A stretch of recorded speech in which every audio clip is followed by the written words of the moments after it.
Welcome to Don't Retire, Graduate, the podcast that teaches you how to advance into retirement rather than retreating. I'm your host and valedictorian, Eric Brotman, and today we have Sharon Spano on the show. Sharon helps high-level leaders transform how they think, adapt, and respond in complex business environments. She's a behavioral strategist with a Ph.D. in human and organizational systems. She's the author of The Pursuit of Time and Money, Step into Radical Abundance and Discover the Secret to a Meaningful and Prosperous Life. She also hosts the podcast, The Other Side of Potential, and was kind enough to have me as a guest almost a year ago today. Sharon, welcome to Don't Retire, Graduate. Thank you so much, Eric. It's great to be with you today. A lot has happened in the last year since we chatted on your show about the K-shaped recovery and how we were going to come out of a pandemic that, interestingly enough, we are still very much in, though it's changed a bit. How have you seen over the last year and a half, how have you seen your consulting practice change, and how have you seen, if at all, how have you seen C-level executives adjusting to the environment we're in? Well, as I'm sure you're well aware, it's all over the board. I mean, we've seen everything from people who pivoted in the first few months and just kind of reinvented the way they were doing business to I still have clients, kind of stuck and hoping this will end. And really, I think there's a lot of people still in denial that we've moved into a virtual workforce and that the world has changed forever in terms of how we do business, as well as many other things, as you well know. I'm also seeing an increase in anxiety, worry, depression, things of that nature, not so much with my clients, but just in general in the population around me. A lot of people having great concerns about not only their businesses, but their relationships with the people that are closest to them, family and loved ones and friends. So much of that has changed as a result of COVID and the division that we're experiencing in the country on so many levels. It's quite an interesting, what I like to say, evolutionary period in time. Well, I also hope it's a temporary period in time because the divisiveness in the world and in the country, in addition to some of the healthcare concerns, they do create a lot of anxiety and worry, and we certainly see clients who, despite the fact that the economy and markets and so forth have been reasonably strong over the last period of time and reasonably resilient through COVID, there's still a fair amount of anxiety, not just about health and about relationships, but about finances and about the future. Are you seeing people less optimistic right now than maybe ever before? Yes, I am, but I have to confess, Eric, that for the last, really since May, I have been kind of somewhat sequestered up in the mountains of North Carolina, and why that's relevant to our conversation is that it's a golf course community, pretty much overflowing with people who have retired or are on the verge of retirement. So it's been an interesting experience for me to watch and listen to the diversity of opinions about COVID and politics and, whether or not to wear a mask and whatnot.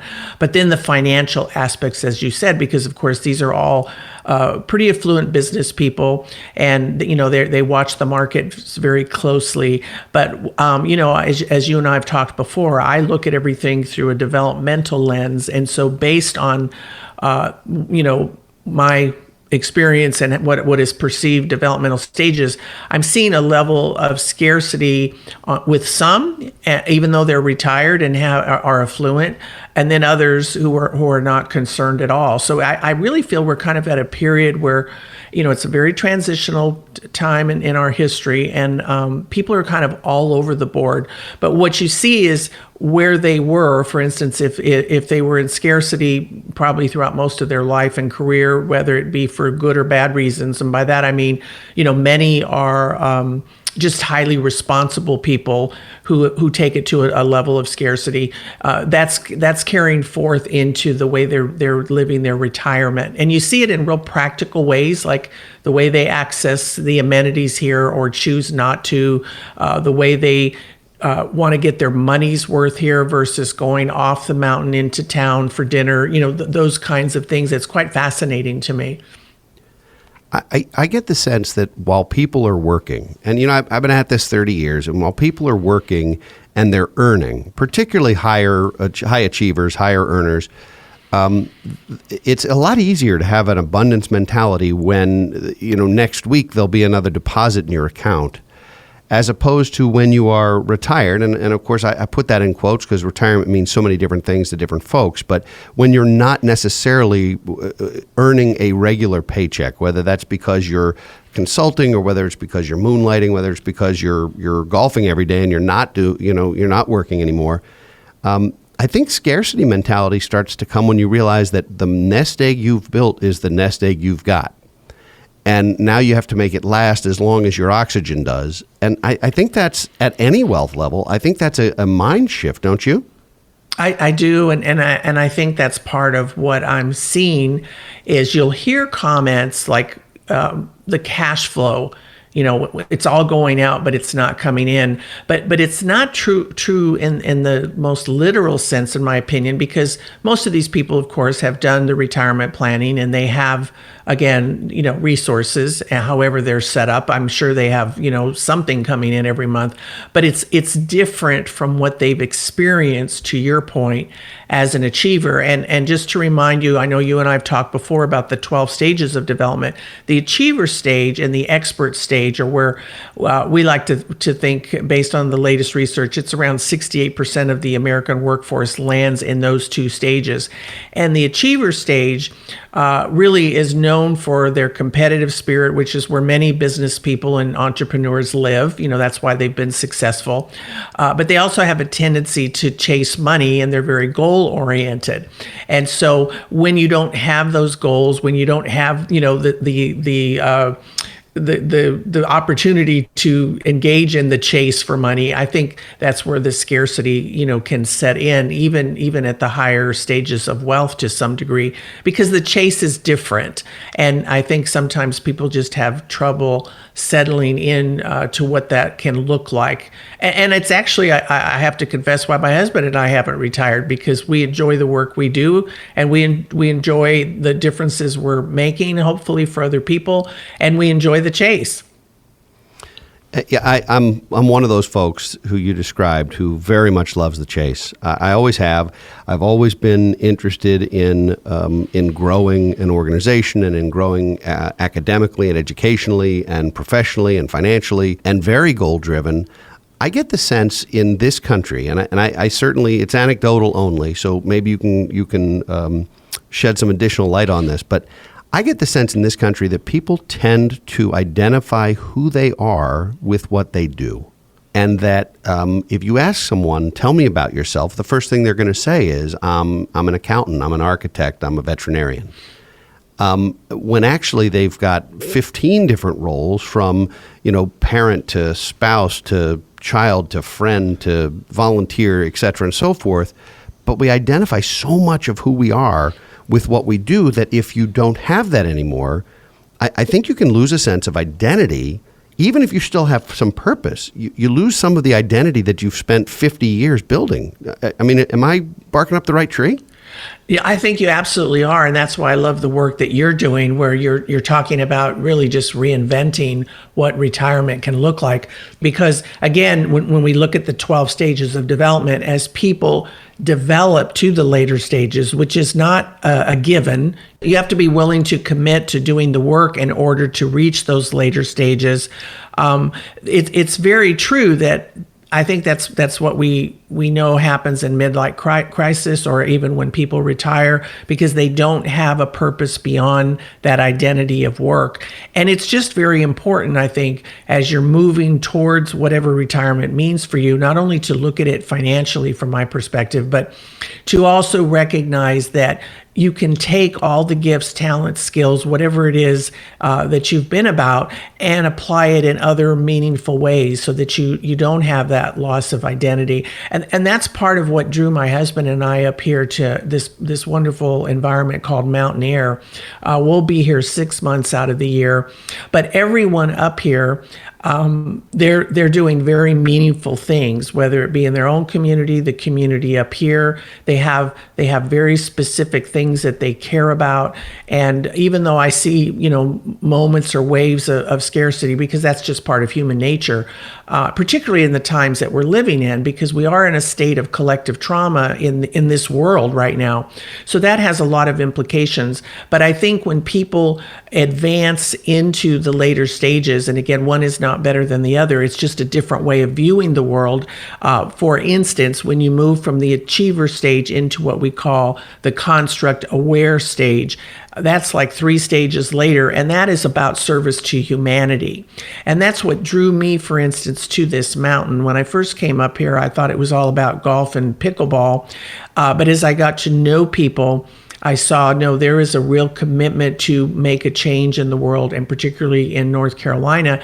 And I really got caught up in, this is a community I want to be a part of, whether I retire or not. There are things that we can do together to make North Carolina a better, safer, more wonderful place to live beyond, what it is. Because we actually are living in the highest, or I should say, it is the poorest county in the state of North Carolina, which is really interesting because you have this affluent community up on a mountain, and then right below us, people are struggling to put food on the table for their children.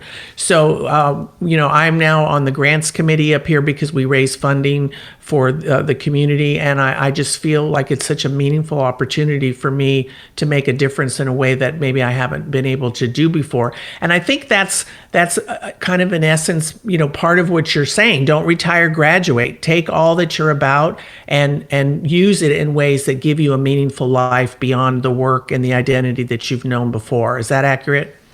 Yeah, I mean that's basically what we're all about, which is making sure that you don't disappear, making sure that you continue to advance, but more importantly that you have a mission, that you have purpose, that you have a vision, and that you share your values, and that you continue to make a difference. I just don't think you can spend a third of your life or half of your adult life idle. And golf and pickleball sounds fun for a few days, but if that's all you had to get up in the morning for, I think people would stop getting up in the morning.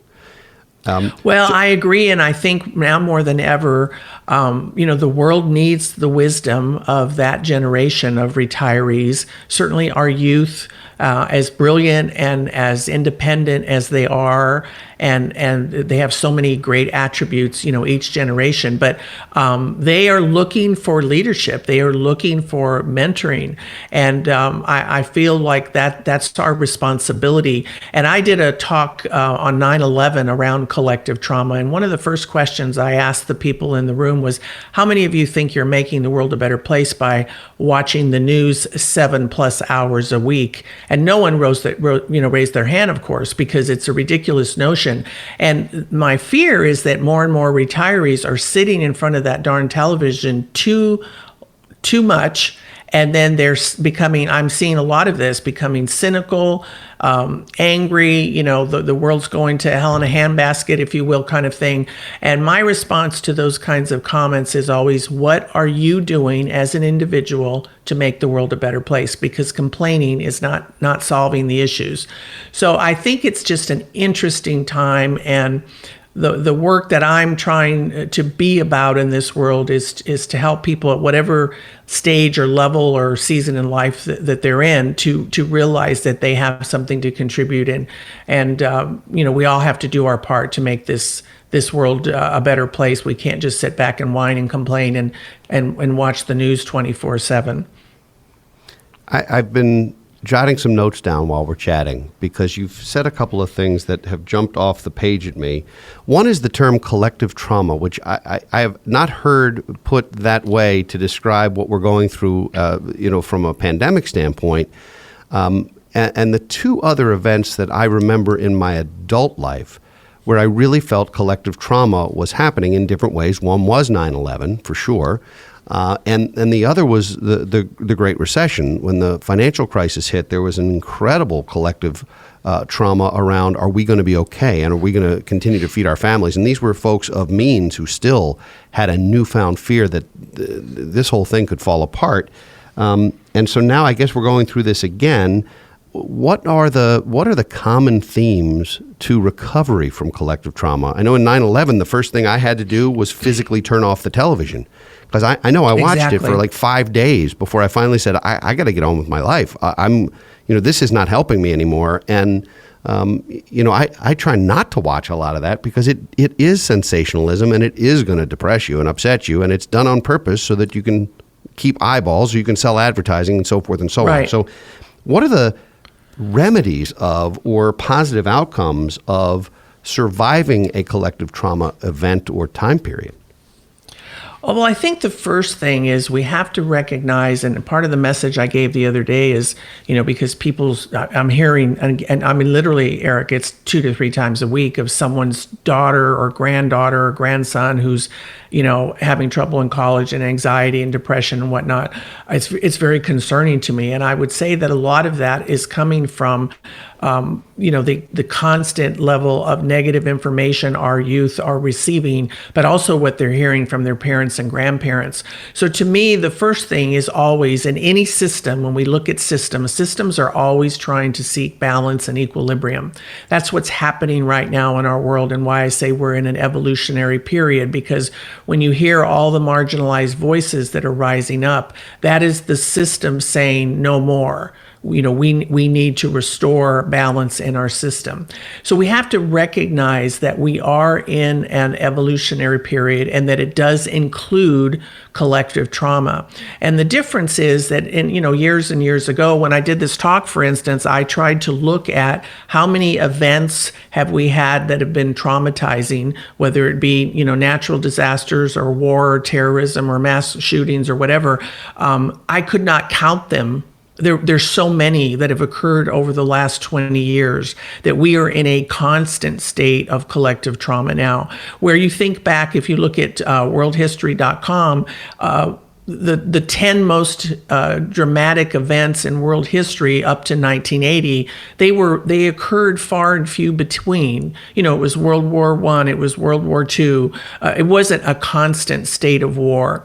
So the first thing is acknowledging that we are in a state of collective trauma, and probably will be maybe forever, unfortunately. So then, as human beings, we have to protect our minds and our bodies and our spirit, as well as our finances, which is where you come in. But it's to your point of watching what we read, what we listen to. I would say the average American is not even aware that so much of what they're watching and listening to is celebrity news intended to make millions and millions of dollars for the network or the individual, person broadcasting. So to me, I listen to 20 minutes a day. That's all I need to know what's going on. I'm very careful what I read, and I read and watch, and I get my clients to be very conscious as well of how they're sleeping, how they're eating, just the basics to fortify themselves against what's coming at us. Because to your point, when you look at what happened in the past, we were not inundated with the constant news and negativity that we are today because of social media. It's just overwhelming. So to me, that's the main thing. And then, of course, if you've crossed over into anxiety or depression or any of those things, you've got to seek the appropriate help. And trauma experts are far more advanced in how to help people move through those stages of life. A regular psychologist may not always be as equipped, but I always send my clients to someone depending on the level of anxiety or trauma. And to be careful about because we are now a prescriptive nation, meaning, a doctor will write you a prescription for whatever you ask for. And we're medicating instead of getting to the root of what is going on with the individual. We're treating, for instance, the anxiety, but not the source of the anxiety. And that to me is very, very important. Collective trauma is really becoming a mainstream conversation now that I think we need to be paying a lot of attention to. 2 weeks ago on our show, we had a coach on who talked about mental health and the confluence of mental health and financial wellness. And so it's interesting that now, 2 shows in a row, we're having these conversations about some of the trauma and the anxiety and the depression, and it's very, very tough. The next thing I wrote down, because I told you I was making a couple of notes while we were chatting, and collective trauma jumped off the page at me. But the other thing you said, before you even mentioned the fact that our younger generations right now are looking for leadership, I had written down leadership void.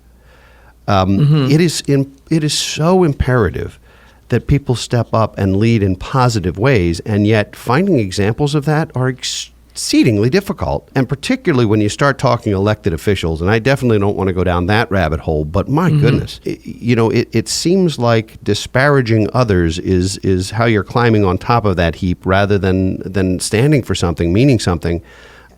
What do we do with this leadership void? I mean, we certainly have programs to train people to lead, and some people are just born leaders, but where does their voice get drowned out by what really is just noise?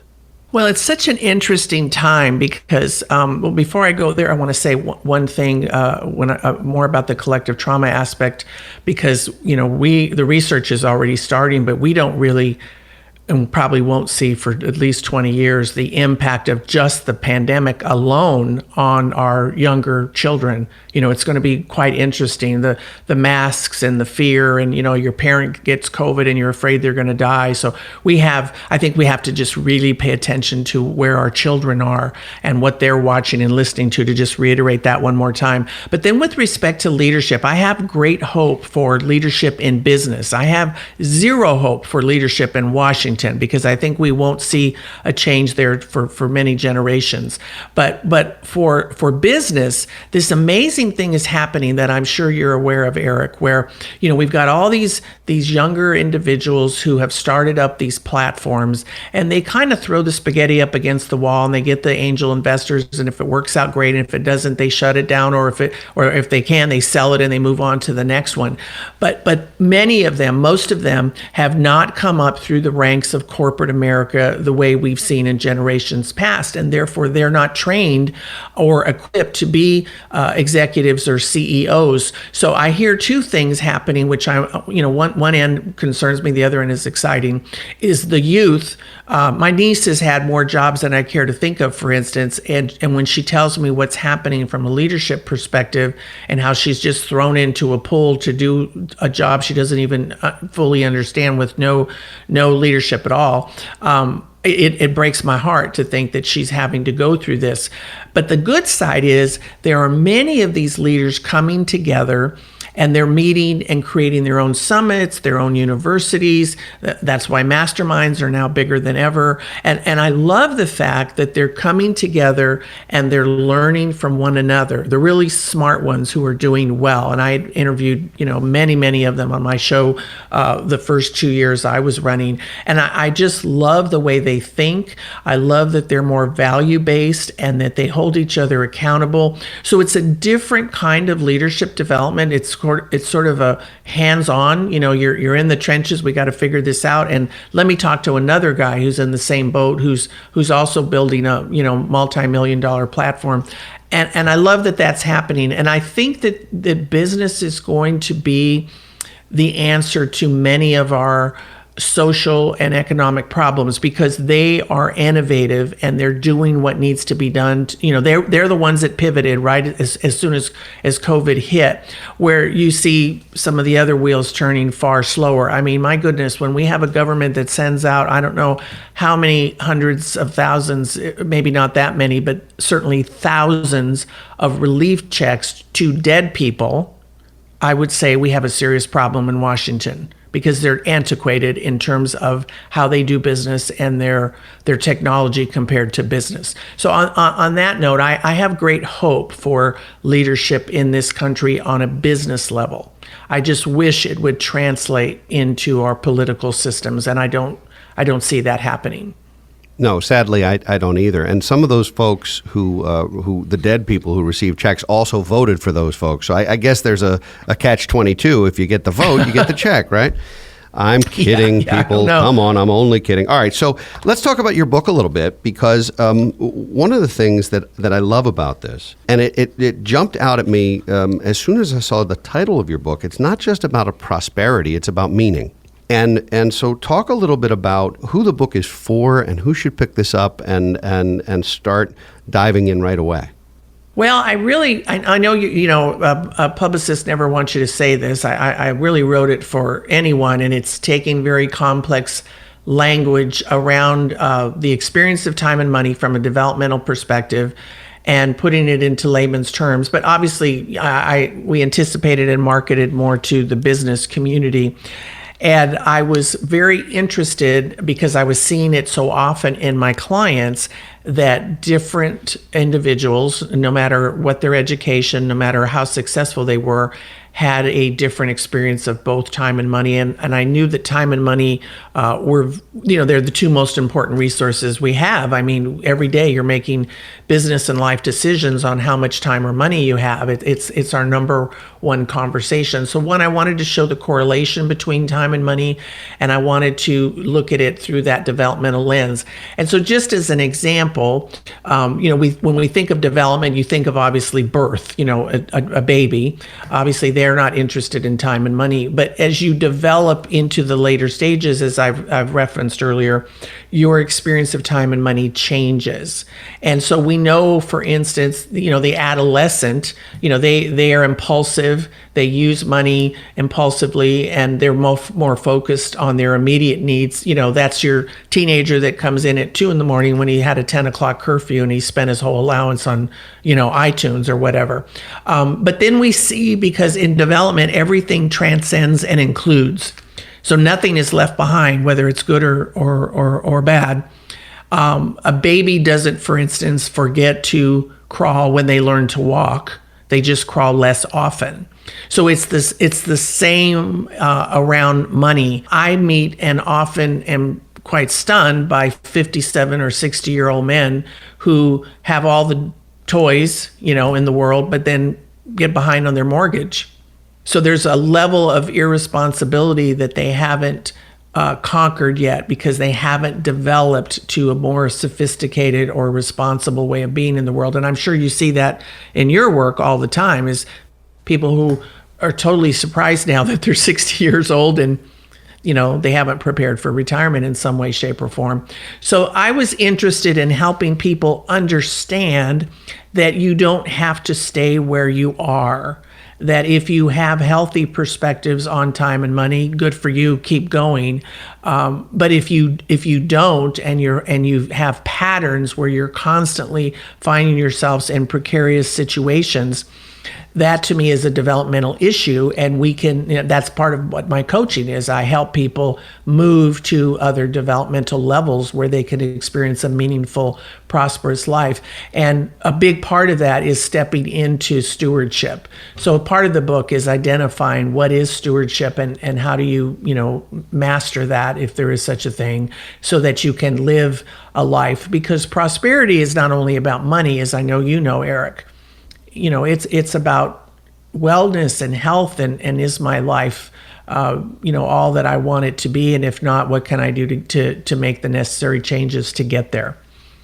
When you talk about time and you talk about money, I'm picturing that seesaw, sort of that balance that gets talked about so much. It's like the work-life balance. Well, the idea is if one goes up, the other goes down, and they're competing priorities in some way. In the nonprofit world, the conversation's often around time, talent, and treasury. And the idea that when you're young, you have an enormous amount of time, but often no treasury and only budding talent. You're in your 30s, 40s, 50s, what have you, you still might have some time, although you're getting less and less of it, but your talent is growing and your treasury is growing. And then you get to a certain point in your life, potentially, where your talent has, if not peaked, it's certainly hit its critical mass. You may not feel the abundance of time anymore, so time becomes of the essence in a very different way, but you're at your all-time high in terms of treasury, and you can start to use those resources to make a difference in your favorite nonprofit or community or the world we're in. So I love the idea that time and money, they are important resources, no question, but they're also things they're both finite, they're both important, but there's that talent component that I think is also very interesting, because there's lots of ways to make a difference. Sometimes you can make a difference by writing a check. Sometimes you can make a difference by spending time with someone and just listening to them. And sometimes you make a difference because of your expertise. So I love what you've done. I hope people will pick up your book. We are at the point in our show where I need an extra credit assignment. And I know as a Ph.D., you are prepared to give us lots of homework. We don't want any homework, just an extra credit assignment. Can you do that for us? Well, actually, I can. And I'm just quickly going to say that I had someone come up to me the other day and say how angry he was, and he was having trouble handling his anger. And my remark was, turn off the television, because I know he's one that watches it a lot and he gets very upset by what he's hearing and seeing. So I would challenge your listeners to going back to what I said earlier, just try it. Try watching or listening, whatever your mode of, my husband accesses stuff through, he reads the Wall Street Journal and things like that on the internet. I have a different approach, but I say try turning off the noise in whatever way that you're accessing that noise, and see if you can see a difference in your own mental health and your own way of being in the world with just 15 to 20 minutes a day of information. And I promise you that if anything major happens, if the sun falls out of the sky, you will hear about it. You're not going to miss anything, and you're certainly not going to change the world by listening and watching more. But you certainly can change the world by listening and watching less and putting your energy into more positive activities that will change even one person's life. And when we change one person's life, we never know the rippling effect it will have on the rest of the world and the people that they interface with. Wow. I've been hosting this show now. We're in our 4th season. And I don't want to disparage all the other guests we've had, but that's the best extra credit assignment I've ever heard. So you won the extra credit assignment derby. I love that. And I would encourage all of our listeners to take heed in that. I think there's a lot of wisdom in what sounds like a simple assignment, but may not be as simple after all if you're used to digesting a lot of that noise and a lot of that information all the time. So where can folks learn more about you, Sharon? It's pretty easy. Of course, I'm all over social media. Website is SharonSpano.com. And I've also got a new Facebook group we're starting called The Alchemy of Humans. So I would invite any of your listeners, to apply to join that, because I'll be doing a lot of this type of work, via live Facebook opportunities and whatnot. And we're taking a deep dive into human transformation. And my goal is to help people not just survive through these collective trauma moments in history, but to thrive, because I believe, again, we can all make a difference and turn this world around. We've got to do something beyond where we are. I'm in full agreement. I can't thank you enough for spending time with us today. It was great to talk to you. I can't believe it's been a year since I was on your show. Let's not wait a year to connect again. But thanks for being on Don't Retire, Graduate.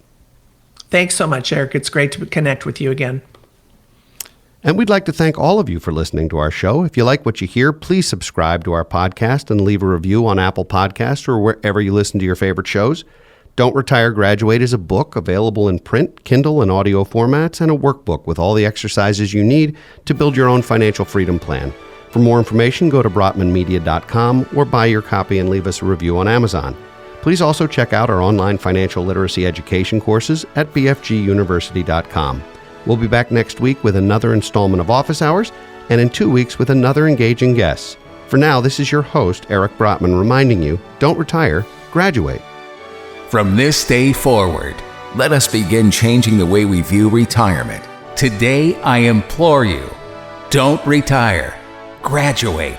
Visit our website at brotmanmedia.com to subscribe. And please like us and post comments on social media. Securities offered through Kestra Investment Services, LLC, Kestra IS, member FINRA SIPC. Investment advisory services offered through Kestra Advisory Services, LLC, Kestra AS, an affiliate of Kestra IS. Kestra IS or Kestra AS are not affiliated with Brotman Financial or any other entity discussed.